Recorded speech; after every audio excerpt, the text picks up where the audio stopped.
Okay, I just started. So Unit 14. No intro for us. No intro, I'm sorry. Unit 14. So this, so far. Let's list out all of the things we've done so far. Where did we start at the beginning of the year? On chapter 1. What are the names of the, not the beginning of the year, the beginning of the semester. What was our first test that we learned? Z We had one prop, Z, test, and interval, right? So we looked at one sample dealing with proportions. Then we moved to two prop, Z, test, and interval. Those were both with proportions. So proportions is Z.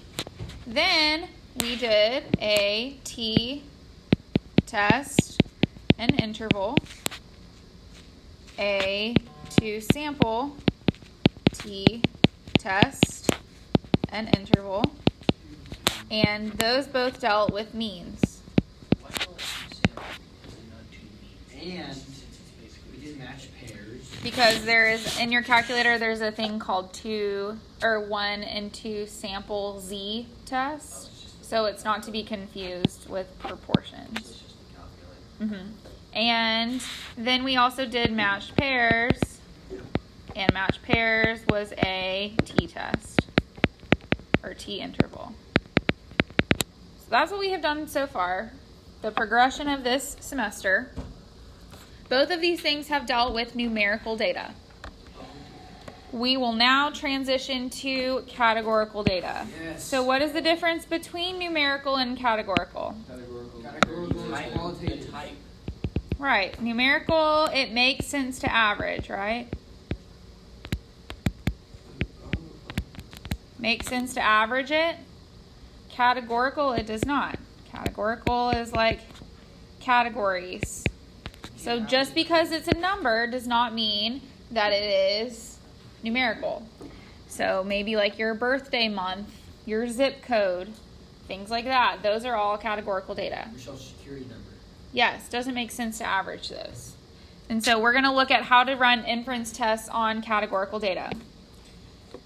So the first thing we'll look at is an example, and we're actually going to do this experiment next class. I was going to do it today, but we have people absent. So we will. Is anyone allergic to M&Ms or anything like that? Can everyone in here have M&Ms? Okay. As long as they're like good old chocolate, yeah. Right. Okay. So suppose we wanted to determine if the proportions for the different colors in a large bag of M&M candies match the proportions that the company claims is in their candies. So there is, remember doing the goldfish thing where we found out that 47% actually smile back?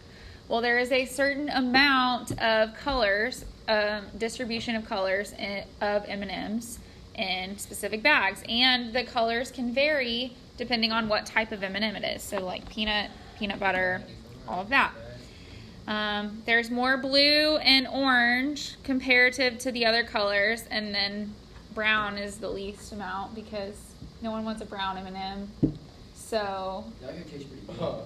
except that movie Wedding Planner with J-Lo in it and Matthew McConaughey, and she said that she likes brown M&Ms because there's no artificial coloring in it. Y'all should watch that movie. What? Who's The Wedding Planner, Jennifer Lopez. Ironically, she's had a lot of artificial look under her. I love it. So we could record the color in each bag. So that's what we'll do on Thursday. I'm going to give you each bags and we're going to count them, count the numbers, and then compare it to the distribution that is claimed to be. So we're going to see, does Mars Candy Company, Factory, whatever, is it actually true to its word that there are the amount or the proportion of colors in each bag? We're going to find out next class.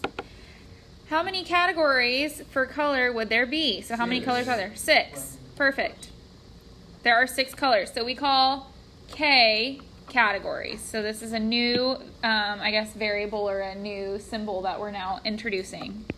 K stands for categories. You don't have to know any of the last tests at all. Yes, we do. We're learning a new one. We're just adding on to it. But you still have to know everything else. So we could count how many candies are in each bag. So hypothetically, this is what happened. We had a bag with 138 candies. We recorded the number. And we're going to put them in a table. So in this chapter, we're going to deal a lot with frequency tables to display the observed counts. Now, how could I find, so this is the observed, like this is how many we observed when I actually took the sample. How could I find the expected counts? Like how many, if I had a bag of 138, how many would I expect? How many blue and red and green and yellow would I expect to get? What would I need to do? Calculate the proportion. The proportion, right? So if I have 138 candies and it says that 13% of them are red, then I would do 138 times 0.13. For blue, what was the percentage for blue? 0.24. 0.24. And I would do that all the way down. So you end up getting these for your expected counts. So now we have a table with our categories, our observed, and our expected. So when you're doing a write-up, this will be one of the first things that we do is we make a table with our observed and our expected. And then our categories. So there are 3 types of tests in this chapter, like 3 different types of categorical tests that we do. And the good thing about this chapter is that there are no confidence intervals. It's only hypothesis tests. So that's kind of nice. Yeah, it's kind of nice. Only hypothesis tests, and there are 3 types. The first type that we'll learn is a goodness of fit test.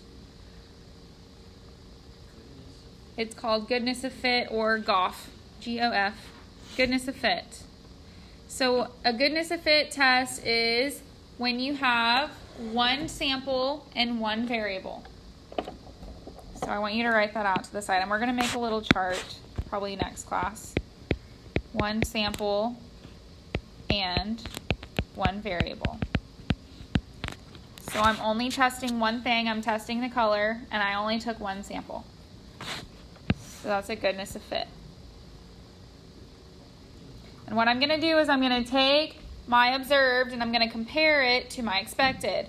I'm going to see, are they different, or like, do I have enough evidence to prove that they're actually different and the M&M, the Mars company is wrong and they lied to us, or do I not have enough evidence? Are they kind of similar? Are they consistent? So a chi-square test, this is what this chapter is called, and this is the Greek chi right here, chi-square.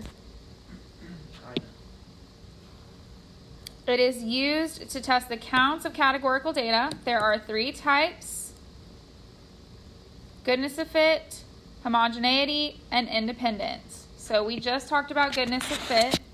That is one sample, one variable. So I'm only testing one thing. Homogeneity is when you have 2 plus samples, one variable. And independence test is when I have bivariate data, so one sample, 2 variables.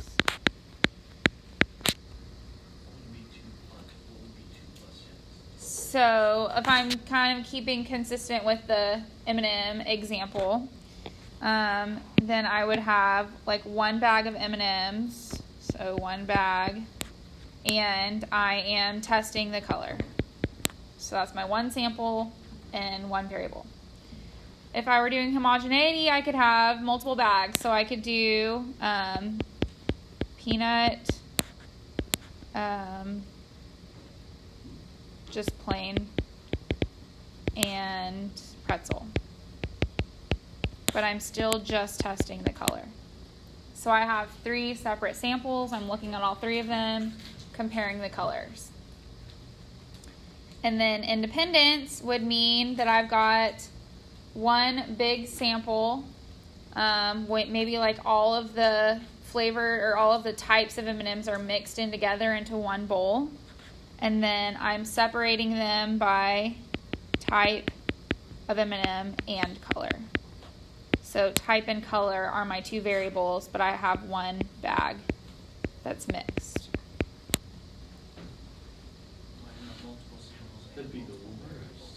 They're all mixed in together. Like you just dumped everything into one big sample, and then I separated them by type and by color. So I'm now making type my variable. We don't do that. That is beyond the scope of this course.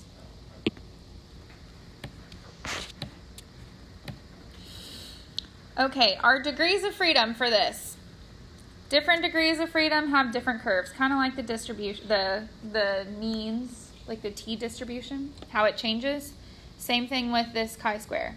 I do have a pillow. That is a chi-square that I need to share with you. Here he is. Look at him. Doesn't he look happy? So here's my chi-square. Just going to set him right here. He is always right skewed. Always skewed to the right. But it becomes more normal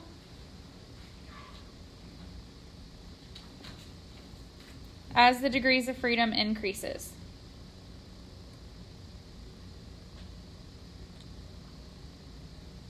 Are chi-square distributions continuous?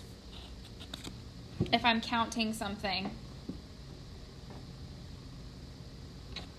So remember talking about the difference between continuous and discrete? If these are measuring counts, so if chi-squares are counts, then chi-squares are also what? Remember the difference between discrete and continuous. Continuous you measure, discrete you count. So these are not continuous, they are discrete. That is a good fact to know because it might show up on one of those multiple choice questions that you guys hate so much.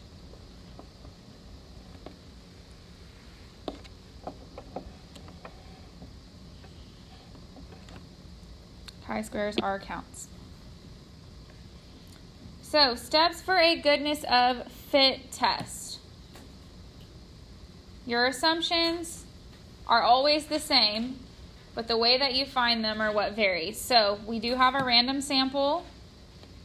My expected counts have to be at least 5. So, that's kind of where my, my sample is large enough comes in. So whenever my expected counts are at least 5, that indicates that I have a sample that is large enough. So these are the two things that you'll say verbatim. There's only 2 assumptions. But you must show the expected counts in a table form or just at least somewhere. So like we did on the M&Ms one, I showed you have to label and show the expected counts, that they're all greater than 5. Is the slide not in there?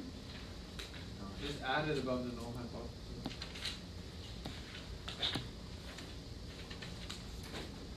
For the hypothesis statements, you will say that the null hypothesis, you're going to have as many proportions as you do categories.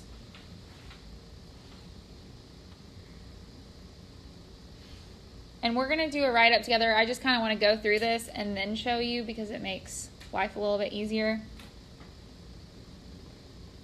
The formula is the same for all 3 tests, and it is on your formula chart. You don't even have to memorize it.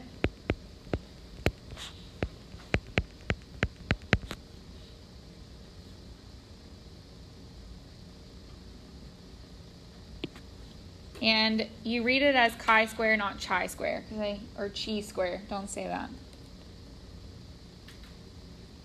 Can the chi-square value ever be negative?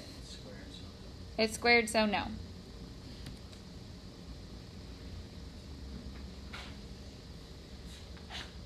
Answer is no to that. And conclusion is still the same statement, so I don't know why it didn't write. Probably. Okay, so where we left off, this was read as chi-square. This is my test statistic.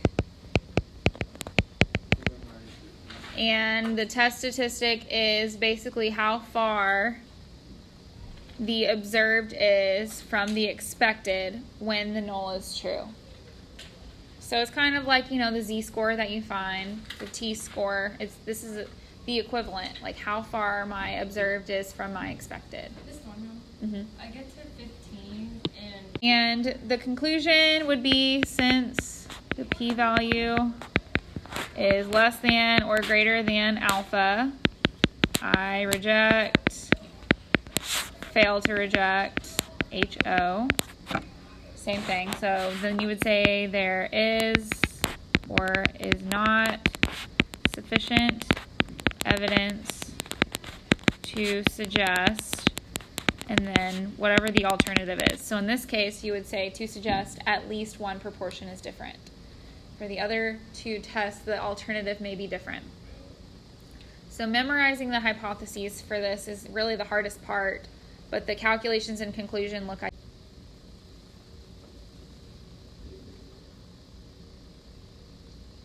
So you calculated the expected counts by taking n times p. So now you have list 1 and you have list 2. If I want to run the test,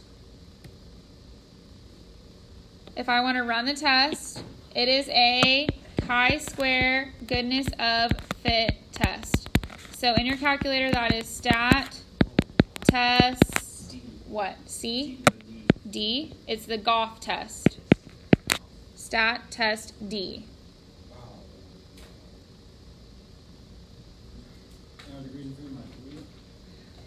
So what you'll have to type in, you should have list 1, list 2 for observed and expected. Degrees of freedom is always categories minus 1 for goodness of fit. So in this case, it would be 3. So it's always observed minus expected. Mm-hmm.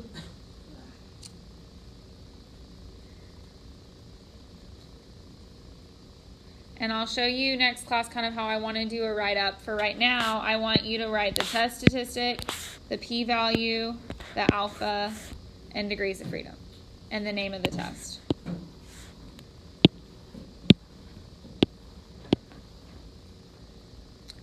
My p-value is pretty big, so since my p-value is greater than alpha, I fail to reject. There is not sufficient evidence that the true proportion are different than the genetic theory. But like I said, we'll do a full write-up next time.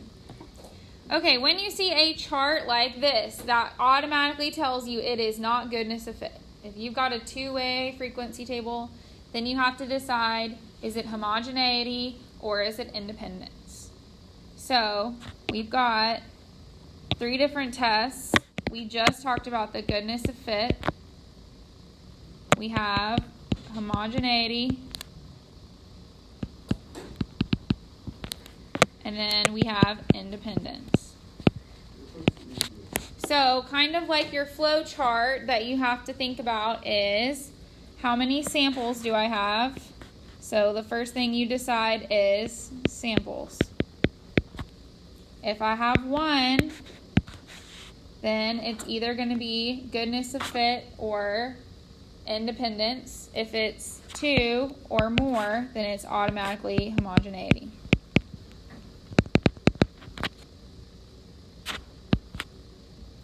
If you've got 1 sample, then you have to decide 1 variable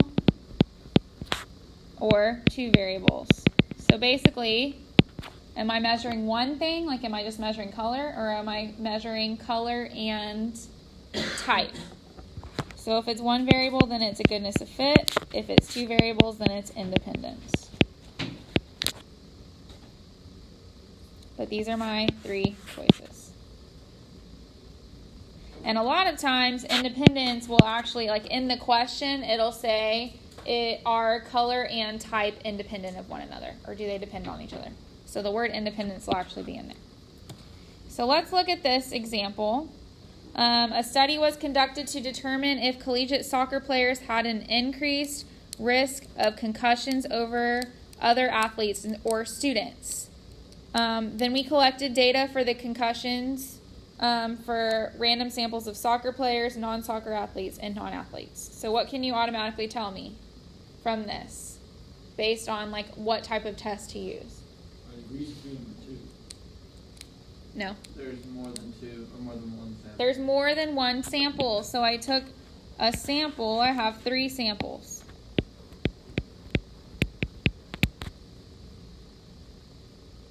I have 3 different samples. So that goes ahead and tells me that it is going to be a homogeneity test.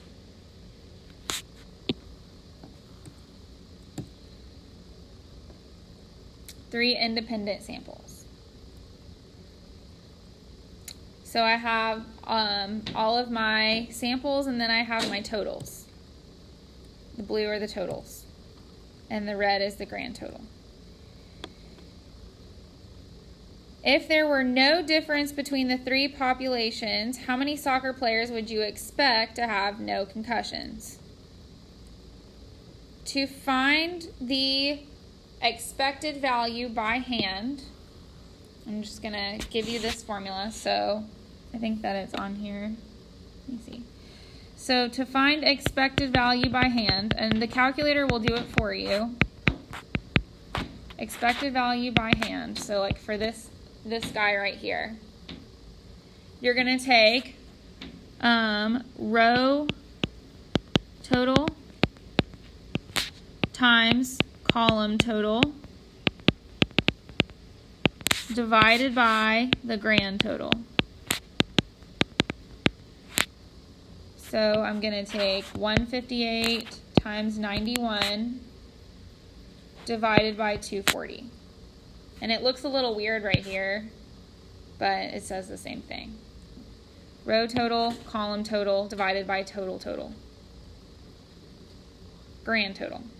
That's how you do it by hand. You do have to have this memorized, but I'm going to show you in a second how the calculator does all of it for you. So what I want us to do now, when you see a table and you want to run a test, we're going to go to our matrices function in the calculator. So you're going to put this data in a matrix. No. Everyone remember how to do that? No. Okay. Give me a couple seconds. If you want to use your Inspire for this, I guess you can. But you're going to go to second, and then that inverse or matrix button.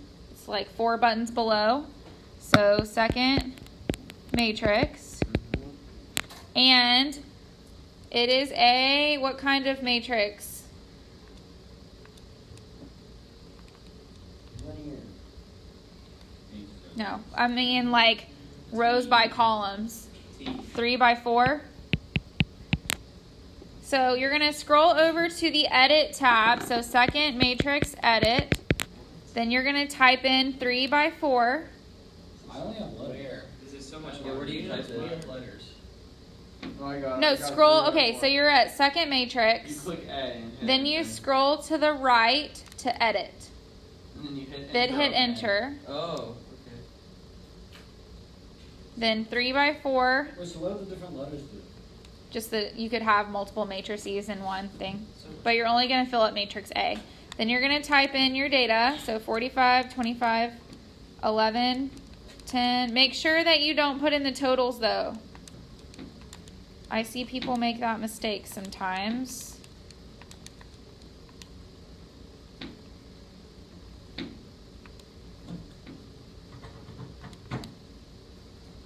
you only do like 3 by 4? No, you just have to click it again.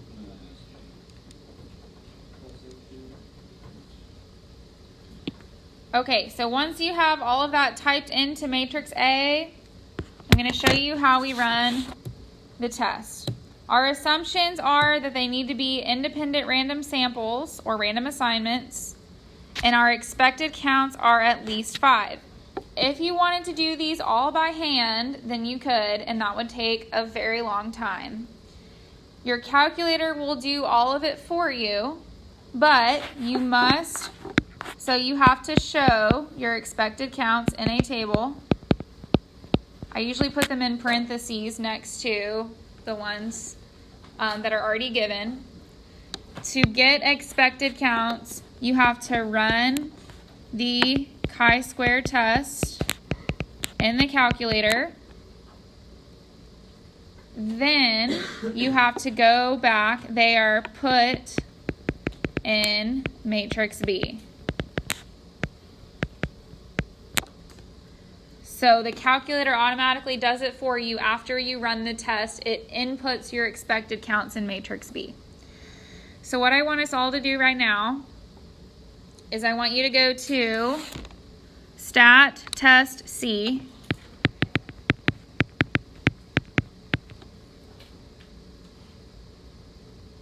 Want you to run, like, leave everything the way that it is. Don't change anything. Just hit enter. So keep observed and expected as A and B. Don't change anything. Hit calculate. It's there. Then you go to B. It's there. It does have degrees of freedom. It's wrong. No, it's not wrong. Then you hit B. It is 6. Then you will go back into second matrix. Click on B. And my observed are, like, you should get 59.9, 63.2, 34.9. Yep. They should match up with mine. So How do you scroll? you just scroll to the right. Let me go back. If your expected counts are less than 5, then you may need to combine rows or columns together. Oh, you can't proceed. So if I scroll to the right, if it won't let you scroll to the right, just hit enter again. If I scroll to the right, are all of my expected counts greater than 5? Yes. No. Bottom right, not greater than 5. Uh-oh. So I'm going to show you what we need to do here in a second. What numbers are y'all looking at? Uh-oh. My lowest one's not. We'll get it. Math. Hypothesis statements. That the proportions are the same. You're trying to prove that at least one is different. We're going to do a write-up next class, so don't really worry about this too much. Calculations and conclusions are the same. We never said what do we do? I'm going to show you. Oh, okay. Is your formula on the formula chart? The expected cell counts, I wrote that formula for you. Degrees of freedom for this, for homogeneity and independence, are both rows minus 1 times columns minus 1. So in the last example, how many rows did we have? We had 3, so 3 minus 1. And how many columns did we have? 4. 4 minus 1. So that's how we got 2 times 3, which gave me 6. But the calculator also gives it to you. And then the conclusion is the same. Wait, so one for every homogeneity Mm-hmm. test, they'll give you a table, right? Right. So And that for you independence can't just tests. know it's oh, so it can be independent. Yes, they'll give you the table for both of those. So I'm going to show you how to combine and then, So there's no table we know it's off. right. Another way to find degrees of freedom is you can cover up one row and one column and then count how many cells are left. So there's 6 left, if you want to do it that way. So here we are. We have the expected counts, and we notice that one of them is less than 5. So if this happens, then you must combine columns, okay? Because we're trying to compare rows, so we're trying to compare our samples, so let's combine columns. So what we could do is combine these 2 columns together and just make a 2 or more column. So then this would be 21, this would be 13, and this would be 3. And it would just be 2 or more. Wait. So let's go back into our matrix and edit to make a 3 by 3. Change it to 21, 13, and 3.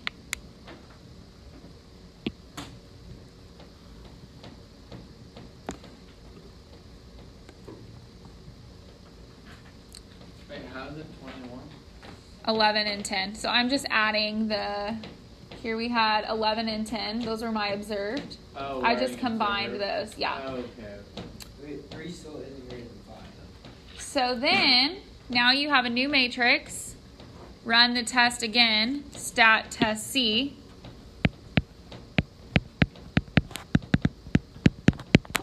And these will be your new, go back into matrix B. These will be your new observed counts. So matrix B will keep refreshing every time you run a test. So which one do we mess with? Do we only mess with 1? Yeah, you only mess with A. And then that changes my degrees of freedom, all of that. When you run the test, stat test C with this, you would say the name of the test is a chi-square homogeneity. You have your test statistic, p-value, alpha, degrees of freedom. Why did the degrees of freedom change? Because we now have less columns. Oh, Okay, I'm going to stop here today.